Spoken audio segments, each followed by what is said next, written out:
তোমরা একটা মানে বড় জার্নিতে যুক্ত হইলাম, তোমাদের সামনে একটা লক্ষ্য আছে। এই লক্ষ্য অ্যাচিভ করার জন্য মনে করো 15,000 20,000 স্টুডেন্ট কিন্তু ইঞ্জিনিয়ারিংয়ে বুয়েটে একটা সিট দখল করার পিছনে লড়বে। তো তার মধ্যে 1400 স্টুডেন্ট, ধরে নিচ্ছি 1400 স্টুডেন্ট বুয়েটে চান্স পাবে, আর সিকিউরিটি মিলায় আরও কিছু সিট আছে। তো তোমার এই 20,000 স্টুডেন্ট বা 25,000 স্টুডেন্টের লড়াইয়ের মধ্যে একটা সিট দখল করে নেওয়া, এইটা কিন্তু খুব বেশি মনে করো যে সহজ কাজ হবে না। তো এর জন্য যথেষ্ট পরিশ্রম করতে হবে এবং যথেষ্ট ইফোর্ট দিতে হবে। তোমার প্রচুর প্রচুর পরিমাণে প্র্যাকটিস করতে হবে, প্রচুর প্রচুর পরিমাণে লিখতে হবে, নিজের গতি বাড়াইতে হবে, নিজের ফাস্ট হইতে হবে। আমি অফলাইন ব্যাচের আমাদের স্টুডেন্টদের বলি যে অফলাইন ব্যাচে অনেকে যখন মনে করো যে আমার লেকচারগুলো অ্যাডমিশনের ফেজে এসে যখন লেকচারগুলো নোট করে, তখন আমি অনেক স্টুডেন্টকে দেখি যে 3টা 4টা কালার পেন, স্কেল এইগুলা নিয়ে নোট করা বসছে। অ্যাডমিশনের ফেজে এসে ক্লাস নোট করার জন্য এই কাজটা কিন্তু করা যাবে না। তুমি 3টা 4টা কালার পেন এনে নোট করে তোমার কোনো লাভ নাই, এতে আসলে তোমার গতিটা কমে যাবে। তো যাদের মনে করো যে ক্লাস নোট করার উপর খুব বেশি মনে করো যে জোর দাও বা এখন খুব বেশি ইফোর্ট দাও, এইটা মানে খুব সাজানো গোছানো নোট করতে চাও একেবারে neat and clean colour pen দিয়ে, এই কাজটা এখন করিও না। এই কাজটা এখনকার সময় এসে ফার্স্ট ইয়ারে ধরো 25 ব্যাচের স্টুডেন্টরা করবে, 26 ব্যাচের স্টুডেন্টরা করবে, ঠিক আছে, কিন্তু তোমার জন্য কিন্তু এখন এই জিনিসটা করা সাজবে না। কারণ তুমি কি করবা, যখন মনে করো একটা ম্যাথ খুব সুন্দর করে তুলতেছো, কালার পেন দিয়ে তুমি নোট টোট করতেছো, এতে তো হবে কি তোমার দিন শেষে গতি কমে যাবে। তোমার যেটা দরকার, তোমার গতি দরকার। বুয়েটে দেখো 1400 স্টুডেন্ট ধরো চান্স পাইলো, কিন্তু ওয়েটিং লিস্টে থাকা বা 1400-র নিচে ধরো আরও 1400 স্টুডেন্ট আছে, ওই 1400 স্টুডেন্টেরও কিন্তু বুয়েটে চান্স পাওয়ার যোগ্যতা আছে, তারাও কিন্তু খুব ভালো স্টুডেন্ট। তো কেন তারা চান্স পায়নি, এর পিছনে ধরো অনেক কারণ থাকে। তো তার মধ্যে একটা কারণ হচ্ছে সময়টা মেইনটেইন ঠিকঠাকভাবে পরীক্ষার হলে করতে পারে নাই, গতি ঠিকঠাকভাবে গতি রাখতে পারে নাই। তো তোমার কিন্তু এই জিনিসটার উপরে বেশি জোর দিতে হবে। তোমার প্যারাম্যাথ বেশ ভালো করে পারতে হবে, পরীক্ষার হলে প্যারাম্যাথ যেন ভুল না হয় এই জিনিসটার উপরে নজর দিতে হবে। পরীক্ষার হলে অনেকে কি করে, কঠিন কঠিন ম্যাথের উপর জোর দিতে গিয়ে ধরো সহজ সহজ অনেক জিনিস ভুল করে ফেলে পরীক্ষার হলে। তুমি একটা অপরিচিত ম্যাথ, একটা কঠিন ম্যাথ ধরো পরীক্ষার হলে গিয়ে করতে গেলা, গিয়ে বেঁধে গেলা, তখন দেখা যাবে কি ছোট ছোট 2-1টা ম্যাথ তুমি পারলা না। তুমি পরীক্ষার হলে কঠিন ম্যাথটা ছেড়ে আসার জন্য চান্স পাবা না, এইটা হবে না। তুমি চান্স পাবা না, তার কারণ হবে সহজ অনেকগুলা ম্যাথ সময়ের মধ্যে তুমি করতে পারো না। এই কারণে সহজ সহজ ম্যাথগুলা করে আসতে হবে নির্ভুলভাবে, ঠিক আছে। আর সময়টাকে মেনটেন করতে হবে, সময়ের মধ্যে ম্যাক্সিমাম অ্যান্সার কীভাবে করা যায় এইটা কিন্তু চিন্তা করতে হবে, ঠিক আছে। অনেক জায়গায় ধরো তোমরা পরীক্ষা দিবা, কিছু কিছু জায়গায় দেখবা অনেক সময় পাবা, ঠিক আছে, কিন্তু বিশেষ করে ইঞ্জিনিয়ারিং সেক্টরগুলোতে, ইঞ্জিনিয়ারিং সিকিউরিটি বলো বা বুয়েট বলো, এই পরীক্ষাগুলোতে দেখবা সময় তোমাকে তাড়াবে। তো সময়ের উপরে বেশি ইফোর্ট দিবা, আর প্রচুর প্রচুর পরিমাণে প্র্যাকটিস করে পড়াটাকে গুছায় রাখতে হবে। এবং আরেকটা জিনিস যেটা করতে হবে, অ্যাডমিশনের পড়াটা বই সামনে রেখে পড়ার মতো না। আসলে অ্যাডমিশনের পড়াটা হচ্ছে কি, তুমি খাচ্ছ তখনও কিন্তু পড়া যায়, তুমি ঘুমাইতে গেছো তখনও কিন্তু পড়া যায়, তুমি গোসল করতেছো তখনও কিন্তু পড়া যায়। কীভাবে পড়া যায়, তুমি ধরো কোনো একটা জিনিস পড়ছো, কোনো একটা ম্যাথ করছো, একটা অধ্যায়ের ম্যাথগুলা করছো, সূত্রগুলা দেখছো, তুমি কি করবে, এইগুলা জাবর কাটতে থাকবে বেশি বেশি করে, ঠিক আছে। তোমার মনে করো আমি যখন অফলাইন ব্যাচের স্টুডেন্টদের যখন পরীক্ষার কথা বলি যে কালকে তোমাদের এই টপিকের উপর পরীক্ষা নিব বা অমুক দিন পরীক্ষা নিব, তো অনেকেই কি করে মনে করো যে একটু ওই যে মোচড় কাটতে থাকে, না ভাই না, পরীক্ষা দিয়ে টিয়েন না। তো এই পরীক্ষা ভীতিটা রাখা যাবে না, বেশি বেশি করে পরীক্ষা দিতে হবে। তোমার কনফিডেন্স হবে এরকম, দেন ভাই কোশ্চেন দেন, আমি পরীক্ষা দিচ্ছি, দেন ভাই কোশ্চেন দেন, 10টা ম্যাথের মধ্যে আমি 5টা পারলেও পারবো, এরকম একটা কনফিডেন্স তোমার থাকতে হবে। পরীক্ষা ভীতি করা যাবে না, বেশি বেশি করে প্র্যাকটিস করতে হবে, বেশি বেশি করে সলভ ঢেকে রেখে ম্যাথ করতে হবে, রাফ খাতায় বেশি বেশি করে ম্যাথ করতে হবে। কথা বুঝছো, অনেকগুলো রাফ খাতা শেষ করে ফেলবা, নোট খাতা কি হইলো না হইলো সেটার দরকার নেই, প্র্যাকটিস করে করে অনেক রাফ খাতা শেষ করে ফেলবা। চেষ্টা করবে একটা পৃষ্ঠার মধ্যে 10টা ম্যাথ কীভাবে করা যায় সেই জিনিসটা চেষ্টা করবা। কি কথা বুঝছো?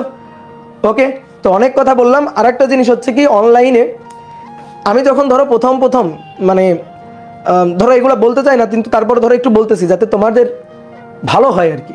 প্রথম যখন অনলাইনে যুক্ত হই, তখন মনে করো অনলাইনের পরিবেশটা খুব সুন্দর ছিল, ঠিক আছে, বা এর আগেও খুব সুন্দর ছিল, কিন্তু বর্তমানের অনলাইনের পরিস্থিতিটা কিন্তু তেমন ভালো নাই, তোমরা নিজেরাও বোঝো। অনেক বিভিন্ন ধরনের বিভিন্ন পরামর্শ, কন্ট্রোভার্সি, বিভিন্ন জিনিস তোমাদের ধরো নিউজ ফিডে আসে। চেষ্টা করবা যত সম্ভব এই জিনিসগুলো থেকে এড়াই চলার। এই জিনিসগুলোর মধ্যে ঢুকে গেলে দেখবে একটা নেশা তৈরি হয়, একটা নেশা তৈরি হয়, দেখি কোনো পোস্ট পড়লো কিনা, দেখি কোনো কমেন্ট আসলো কিনা। তো এই যে নেশা, এই নেশার ফাঁদে পড়া যাবে না। চিন্তা করতে হবে তোমার অনলাইনে যে কাজটা হচ্ছে সেটা হচ্ছে পড়াশোনা করা। তুমি ফেসবুক ইউজ করবা, তুমি ওয়েব অ্যাপ ইউজ করবা শুধুমাত্র পড়াশোনার পারপাসে। ক্লাস করবা, বের হয়ে যাবা, ফোন রেখে দিবা। এই ছাড়া অ্যাডমিশনের স্টুডেন্টের আর কোনো কাজ নেই। অনেকে কি করবে, মনে করো মোহ কাটাইতে পারে না, নেশা কাটাইতে পারে না, ফোনের নেশা দেখবে অ্যাডমিশনের 1 মাস আগেও কাটাইতে পারবে না। ওই জিনিসগুলো কিন্তু ঝরে পড়ে যাবে, ওই জিনিসগুলো কিন্তু প্রতিযোগিতার বাজারে টিকবে না। তো তুমি নিজে ডিসিশন নিবা যে তুমি কোন টাইপের স্টুডেন্টদের মধ্যে তোমারে রাখতে চাও। ঠিক আছে, অনলাইনে আজারা বেশি সময় নষ্ট করবা না। একটা কমেন্ট করে তোমার 2 টাকার লাভ হবে না, বুঝতে পারছো? কমেন্টে যুদ্ধ করে তোমার 2 টাকার লাভ হবে না। তোমার লাভ হবে ওই কমেন্ট করতে গিয়ে তুমি একটা ম্যাথ করলে তোমার অনেক বেশি লাভ হবে। তো এই জিনিসটা করবা। যত ধরনের অনলাইন, যত ধরনের এডিকশন আছে, এই জিনিসটাকে এক তুড়িতে একেবারে জীবন থেকে বিদায় দিয়ে দিবা। তোমার কাজ অনলাইনে জাস্ট খালি পড়াশোনা করা, জাস্ট খালি ক্লাস করা। ক্লাস করছো, ক্লাস শেষ, যাও ফোন রেখে দাও, বের হয়ে যাও। রুটিন দেওয়া থাকে, ঠিকঠাক টাইমে ক্লাস হয়, তুমি ঠিকঠাক টাইমে ফোনটা নিয়ে ক্লাসে আসো, ক্লাস শেষ, ফোন রেখে দাও, এবার খাতা কলম নিয়ে বই নিয়ে বসে পড়ো।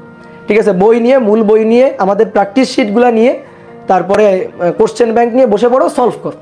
ঠিক আছে, তো এই কাজগুলা বেশি করবা। তুমি নিজেই বুঝতে পারবা কোন জিনিসে তোমার সময় নষ্ট হচ্ছে আর কোন জিনিসে তুমি উপকার পাচ্ছ। নিজের বুদ্ধি, মানে নিজের দায়িত্ব নিজে নিতে হবে, নিজের ডিসিশন নিজে নিতে হবে। তোমাকে ধরো যে একটা জিনিস কি, যে তুমি বর্তমান তোমার বয়স কত, আর এই 18, 17, হ্যাঁ 19, এই তো আশেপাশে বয়স। তো হয় কি এই সময়ে তোমাকে, মানে তুমি, তোমার ডিসিশন হচ্ছে মনে করো যে লতা পাতার মতো আর কি, বাতাস যেদিকে যায় তুমি কিন্তু সেই দিকে চলে যাবা। তো এই কারণে নিজের শক্ত হবা, নিজের ডিসিশন তোমাকে নিজে নিতে হবে।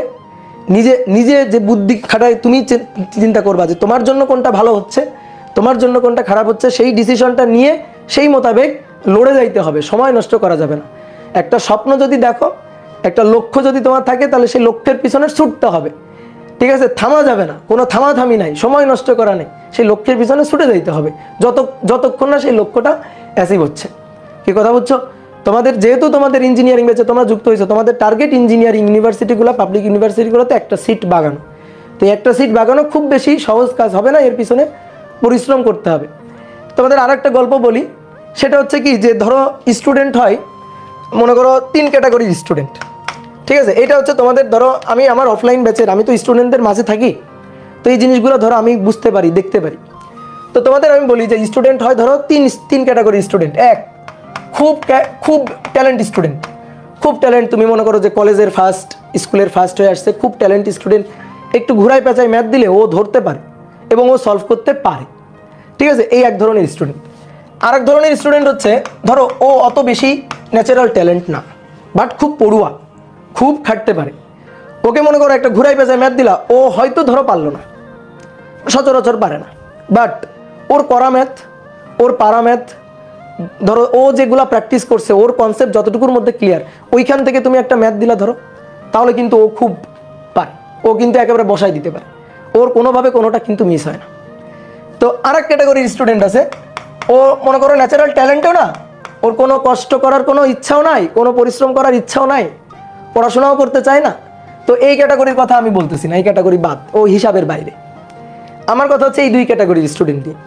এই 2 ক্যাটাগরির স্টুডেন্ট, এরা দুইজনেই কিন্তু বুয়েটে চান্স পায়, আবার মনে করো যে দুইজনের কেউ কিন্তু বুয়েটে চান্স নাও পাইতে পারে। তো এবার আমি তোমাকে বলি, ধরো যে পড়ুয়া স্টুডেন্ট বা যে পরিশ্রম করতে পারে, ঠিক আছে, যে ধরো অত ন্যাচারাল ট্যালেন্ট নাই ওর, কিন্তু ও পরিশ্রম করতে পারবে, তো ওকে দিয়ে কিন্তু বুয়েটের একটা সিট বাগানো সম্ভব। তার মনে করো যে একটা জলজন্ত উদাহরণ বহুত আছে। তোমরা এই যে লাইভে, অনুভূতি শেয়ারে লাইভে তোমরা যুক্ত ছিলা, তো সেখানে আমার একটা অফলাইন ব্যাচের স্টুডেন্ট ছিল, আলামিন নাম। তো ওই ছেলেটা কিন্তু এই টাইপের স্টুডেন্ট। ঠিক আছে, ও মানে খুব বেশি ট্যালেন্ট স্টুডেন্ট অমনটা না, বাট ও খুব খাটতে পারে, খুব পরিশ্রম করতে পারে। তো ও কিন্তু ওইভাবে বুয়েটে দেখো, মানে ওর মানে আশা কি, যে কৃষিগুচ্ছতে একটা সিট হলে হয়, কৃষিগুচ্ছতে ও কৃষিগুচ্ছ পর্যন্ত ফর্ম তুলছে, জ্বর এখানে একটা সিট হলেই হবে, ওতেই সন্তুষ্ট। সিকিউরিটির রেজাল্ট দেখে সে খুব খুশি হয়ে গেছে, সে 800 কততম হয়েছে, সে খুব খুশি হয়ে গেছে যে না, সে একটা সিট পাইছে, সিকিউরিটি পাইছে, বুয়েট হইলে হইলো, আল্লাহ দিলে দিল, না দিলে নাই। তো তারপরে দেখো নির্ভরভাবে বুয়েটের হলে গেছে, পরীক্ষা দিছে, 241তম হয়ে গেছে। তো দেখো ও কিন্তু কষ্ট করে পরিশ্রম করে অত ট্যালেন্ট স্টুডেন্ট না কিন্তু চান্স পেয়ে গেছে।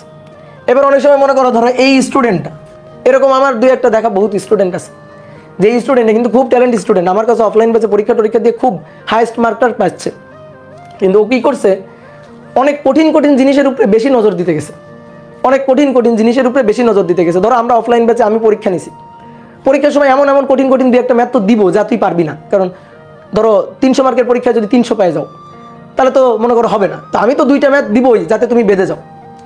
তারপরে মনে করো বিভিন্ন জায়গায় ধরো অফলাইনে পরীক্ষা টরীক্ষা দিলে ওইখানে তো 2-3টা ম্যাথ দিবেই যাতে সে বেঁধে যায়। এখন মনে করো বুয়েটের প্রিলির ঠিক 2-3 দিন আগে ধরো এই স্টুডেন্টটা সে আমার কাছে ওই প্রবলেমগুলো জড়ো করে নিয়ে আসছে, কঠিন কঠিন অতগুলো প্রবলেম, আমি দুই একটা ধরো সলভ করে দিলাম, দেওয়ার পরে তাকে বললাম যে এগুলা সলভ করার দরকার নেই, তুমি বাসায় গিয়ে প্র্যাকটিস করো, বাসায় গিয়ে রিভিশন দাও, বাসায় গিয়ে রিভিশন দাও, 2 দিন পর বুয়েট প্রিলি রিভিশন দাও। তো মনে করো যে এই যে ওর যে স্ট্র্যাটেজিটা এটা কিন্তু ভুল ছিল, তো অনেক সময় হয় কি ও কিন্তু পিছলে পড়ে যাবে, কিন্তু ওর কিন্তু চান্স পাওয়ার যোগ্যতা ছিল, কিন্তু ও কিন্তু পিছলে ওর পজিশন কিন্তু দূরে সরে যাবে। তো এরকম কিন্তু ঘটনাটা ঘটে। তো এই কারণে স্ট্র্যাটেজি ঠিকঠাকভাবে ফলো করতে হবে, স্ট্র্যাটেজি ঠিকঠাকভাবে ফলো করতে হবে। তোমার এইখানে হচ্ছে একজন আরেকজনকে ধাক্কা দিয়ে ফেলে দেওয়ার মতো ব্যাপার, প্রতিযোগিতা, এখানে তো প্রতিযোগিতা হবে, এখানে একজন আরেকজনকে ধাক্কা দিয়ে ঢুকতে হবে, সিট কিন্তু লিমিটেড সিট, এই সিটের মধ্যে তোমার একটা জায়গা দখল করে নিতে হবে। কি কথা বুঝছো? তো আমি এখানে একটা উদাহরণ দিয়ে তোমাকে কিন্তু অনেক কিছু বুঝাইলাম, ইনডাইরেক্টলি ধরো অনেক কিছু বুঝাই দিলাম, ডাইরেক্টলি অনেক কথা বলা যায় কিন্তু ইনডাইরেক্টলি অনেক কিছু বুঝাই দিলাম, এই জিনিসগুলো তোমার একটু বুঝতে হবে। নিজের বুদ্ধি খাটায়, ঠিক আছে, নিজের বুদ্ধি খাটায় তোমার মনে করো যে পরিশ্রম করে যাইতে হবে, তাহলে মনে করো যে একটা সিট তুমি বাগাইতে পারবা। ঠিক আছে, তো অনেক কথা বলে ফেললাম।